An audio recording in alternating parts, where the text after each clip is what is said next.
Nananawagan naman si Vice President Sara Duterte sa mga Pilipino na magkaisa at mag-block voting sa senatorial lineup na Duterten, ang 10 kandidatong sinusuportahan ni dating Pangulong Rodrigo Duterte. Si Jason Rubrico sa balita.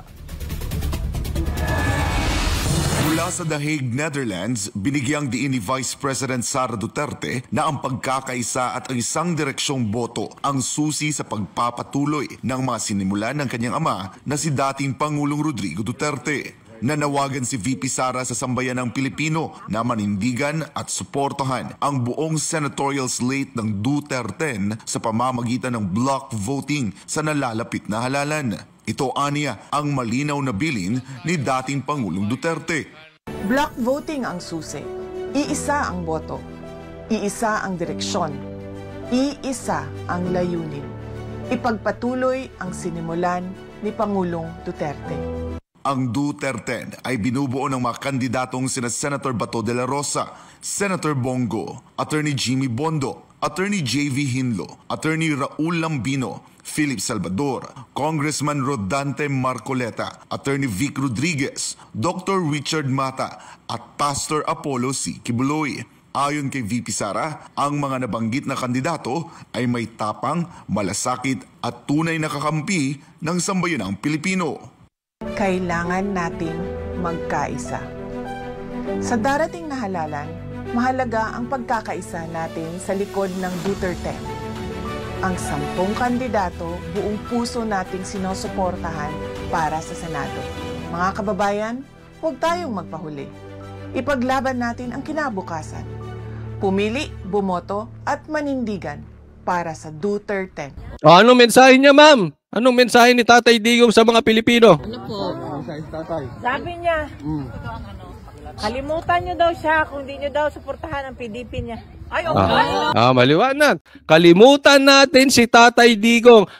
Pwede ko bang makausap taas ang kamay ng mga tunay na nagmamahal kay Tatay Digong? Pwede ko bang makausap yung tunay na nagmamahal at sumusuporta kay Tatay Digong? Sila lang po kinakausap natin. Sa mga tunay na Team Duterte, liwanagin na natin. Team Tatay Digong, Team Rodrigo Roa Duterte. Kausapin po natin yung Team Rodrigo Roa Duterte. Ano? Anong sabi niya?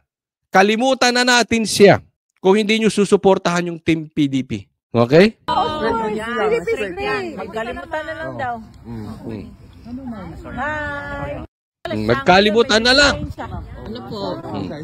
Magkalimutan na lang kung hindi natin susuportahan yung 10. Yun ang, andoon po yun. Nasa 10. Ulitin ko, hindi 8, hindi 9, hindi 7. Kasi maraming mga makukulit dyan sa comment section, pinapasok tayo ng mga, ng mga Iminatics. Oo. Sasabihin, 7 lang. Tapos, idadagdag ko si Aimee at idadagdag ko si Camille. Oh. Basta ako, 7 lang o 8 lang. Oh. Wag na matigas sa ulo, kaya tayo nabubudol. Kayo pala. Kaya pala kayo nabubudol noong 2022. Ayaw nyo makinig kay Tatay Digong eh. Diba? Oh. 10. Team PDP. Ang liwanag niya, no? Alam mo, ito titingnan natin. Matindi yung binitawan ni PRRD na yan. Napakatindi po niyan. Yung pananahimik niya about Aimee, yung pananahimik niya patungkol sa endorsement ng kanyang anak, yung kanyang sinabi na magkalimutan na lang kung hindi nyo susuportahan yung PDP. It is as if yung PDP, yung 10, hindi yung 9, hindi yung 8. Yung 10 ay siya ang binoto nyo. Kung ang gusto nyong iboto ay si Tatay Digong, boto natin ng 10, hindi 9, hindi 8, hindi 7, hindi 6, hindi 5, 10. Okay? Napakaliwanag niyan. That says a lot. Sa katunayan, hindi lang pwede magsalita si Tatay Digong doon. Kung nagsalita si Tatay Digong doon, baka meron na naman siyang sinabihan, ay iyan bangag, ay yung anak niyan banag, yung iyan ay plastic, ay iyan ay mangga, ay baka maraming sinabi, baka lang hindi natin alam. No? Hindi natin alam. Pero tahimik si Tatay Digong kasi nga hindi siya pwede magsalita.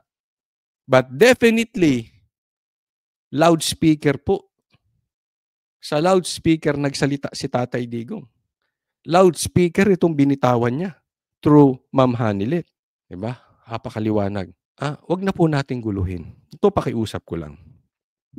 Wala namang problema kung gusto nyong suportahan. Sa mga Iminatics, walang problema. Suportahan ninyo kung gusto nyong suportahan si Amy. I mean, we understand you. Iminatics kayo eh. Wala pong problema doon. Diba? Ever since naman, these people are the same people who are supporting Amy. Kilala nyo naman sila eh. Hindi ko na po kailangan isa-isahin. You know them. Dating-dati pa yan, hindi talaga bumitaw yan. Yung mga kaibigan ninyong, yung mga manunood na mga kaibigan ninyo, they are really Iminatics. Even the vloggers, you know them, di ba? So, okay lang, nirerespeto namin kayo. You promote Amy, you campaign for Amy, you do everything for Amy. We understand you are Iminatics. Huwag na lang po nating guluhin yung 10. Di ba? If we really love Tatay Digong, if we really support Tatay Digong, go for the 10. Huwag na kayong magsasalita nung may mga ano pa kasi, hindi, 7 lang, hindi, 8 lang. Hindi, huwag na po. Tigil-tigilan na natin. Kaya po marami kasi mga Pilipino makukulit. Tinatawag na eksperto, strategy daw yan, may planong nakatago yan, etc. etc. Look what happened. Ano ba sinabi nila before sa atin? May continuity. Kaya inendorso ni BP Sara si Bongbong. May continuity ba? Nangyayari ba yung continuity? Kung sa tingin ninyo may continuity, iboto niyo ang team Bongbong. Pati team Iminatics, iboto nyo na. Walang problema. Pero kung wala namang continuity, sa tingin ninyo, tigil-tigilan na muna natin yung meron silang secret arrangement, secret agreement, meron silang strategy. Ay nako, wag na po yan. Ano? Isang local survey ang ginawa sa Butuan City para sa paparating na 2025 midterm elections. Alamin ang resulta ng survey sa report na ito ni MJ Mondihar. Nanguna sa isang local survey ng isang prestiyosong universidad sa Butuan City, Agusan del Norte, ang Duterte Senate slate. Sa official Facebook post ng FSUU Research and Publication ng Father Saturnino Urias University, number 1 sa senatoriables na iboboto ng mga taga-Butuan ay si Senator Bongo na may 60.85%. Sinundan naman ito ni Senator Ronald Bato de la Rosa na may 58.37%, habang pumangatlo si Congressman Rodante Marcoleta na may 32.09%. Pangapat sa listahan si Attorney Jimmy Bondoc na may 18.58%. At nasa panglimang pwesto naman si Philip Salvador na may 17.12%.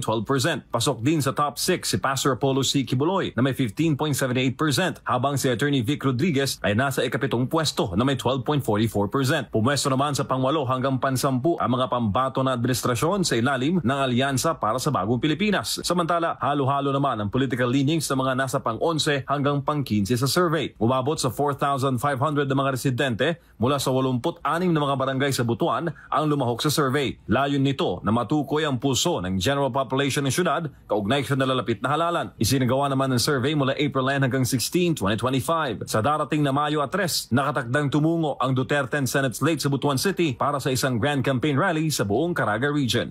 Kaya vote straight, PDP laban. Bakit po vote straight, PDP laban? Para tuloy-tuloy po ang aming mga advokasya. Walang kukontra, walang kakalaban. Kami pong lahat ng kakaisa riyan. Pagkatapos, siguridad pa rin ito ng ating Vice President na pinaginitan ng mabuti. Kaya wala pong magmamaliw, straight tayo. Huwag na po kayong lumingon pa sa iba. Straight tayo. Kung mahal ninyo si Vice President Sara Duterte, straight po ang ating pagboto.